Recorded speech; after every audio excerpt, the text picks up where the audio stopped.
Thank you. Very good. John Boscawen. Thank you, Mr Chair. It's always a privilege to work collaboratively with parties on both sides of the House in discussing legislation. And what we've just heard from the Honourable Rick Barker is a very, very good argument for passing this bill. Although a member of the opposition, he, as a former Minister of Courts, has set out some very eloquent arguments for the passing of this legislation. And I'd also like to compliment the Honourable Simon Power on the arguments that he put, and in particular the way that he reasoned well his arguments for the Green Party supporting this bill in its amended form. And there are significant changes in this bill, which I'm going to be discussing shortly, and the Minister acknowledges that. But I have to say that throughout the negotiations that the ACT Party conducted with the Minister, is that we were incredibly conscious, as I said to the Minister on many occasions, that there are good things in this bill. There are good things in this bill. We recognise that the justice system is outdated, it's cumbersome. We recognise, as the Honourable Rick Barker just told the House, that we have large queues of people turning up at the courthouse at 10 o'clock on Monday morning, just left waiting many hours. And so, Mr Speaker, while there were important principles to stand up for, we were also concerned not to throw the baby out with the bathwater and not to lose the considerable benefit for all the many years of work that's gone into this House.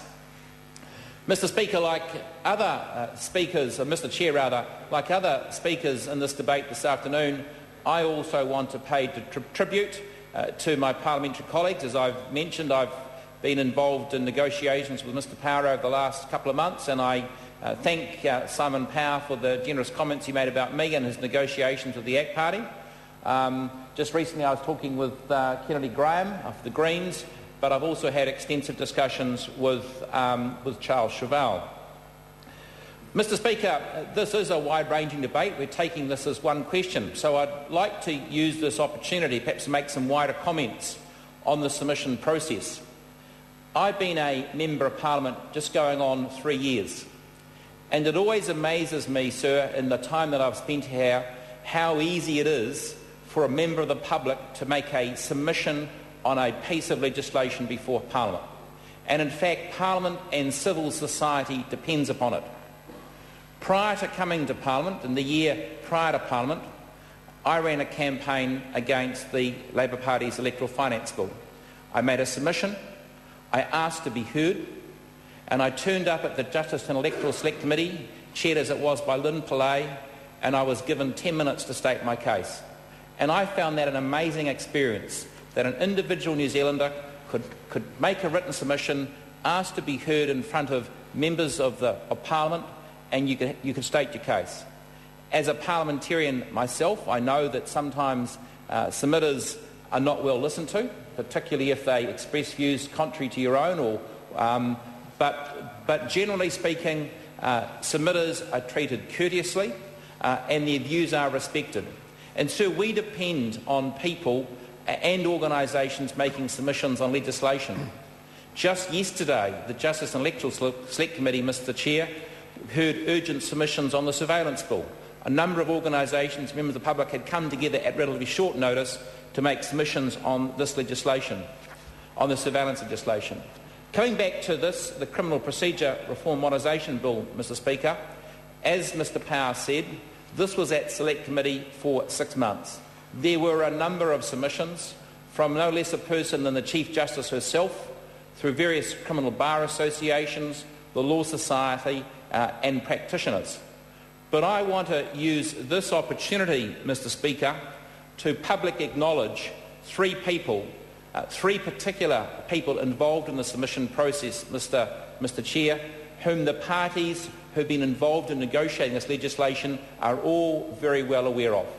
Sir, and they are Patrick Winkler, his assistant Samira Takava and Roderick Mulgan. Sir, three barristers who believe so strongly in upholding the right to silence, a major constitutional principle, Mr Speaker, that they have put an enormous amount of time, Mr Speaker, into this legislation. I would imagine, Mr Speaker, they've spent literally hundreds of hours preparing submissions, studying the provisions of this bill, Mr Chair. Honourable John Boscawen. Lobbying members of Parliament, in particular Mr Graham, Mr Chevelle and myself, the Maori Party and Mr Power. And Mr Speaker, we need to pay a tribute to those three people, because I suspect, with the exception of Mr Power, there's probably no other three people in New Zealand who have contributed to the format of this bill today and the work that they've done. And I do think that the SOP represents a back down by the National Party, and I think it's a very important back down, and it's a back down of major constitutional significance. And Mr Speaker, this Parliament owes a huge debt of gratitude to those three people, as it owes to other New Zealanders who come to this place to make submissions on legislation because they believe, sir, that in a civil society we need to have legislation, good legislation, Mr Speaker, and are prepared to spend their time correcting that. The Minister referred to the SOP and the major changes that it represents. And clearly, as he outlined, there's a difference in the view held by the National Party and others in this House as to what contributes or what in actual fact is upholding the right to silence.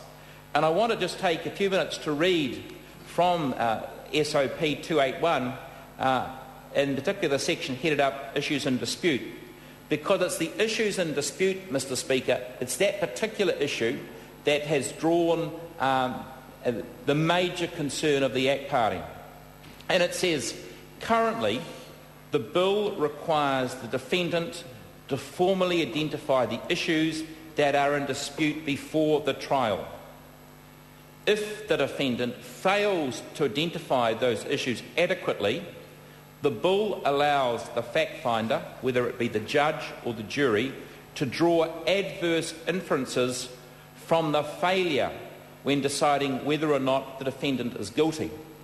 So what this bill, sir, what this 640-page bill required when it came back from Select Committee, what it required a defendant to do, a person charged by the state, was to tell the state, to tell the charging, the police or the Crown Law Office, whoever's bringing the prosecution, the aspects of the charges that they disagreed with, what we disputed.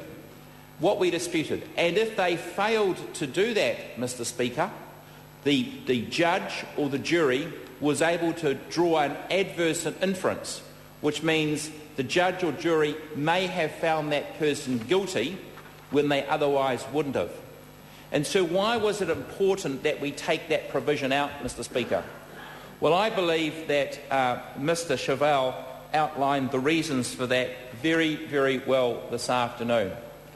He said it's a well-known constitutional principle that when you're charged, it is up to the state to prove beyond reasonable doubt that you are guilty. It's up to the state to prove beyond reasonable doubt that the charges have been proved. It shouldn't be incumbent upon the defendant to assist in their own prosecution. Or put another way, it shouldn't be incumbent upon the defendant to help in finding that they are guilty. And so as this 640-page bill, sir, came back before the House, that's exactly what we were setting ourselves up for. And as the Minister well knows, he asked the ACT Party for their 5 votes in support of this bill back in August, and we had an option. We could have said yes, we will pledge those 5 votes, and with those 5 votes, this bill could have come back and it could have been passed through this House without any amendment whatsoever. And, Mr Speaker, let me repeat what I said during the second reading debate. The 5 ACT MPs held solid on that issue. We were absolutely united that we were not prepared to support the legislation in this form.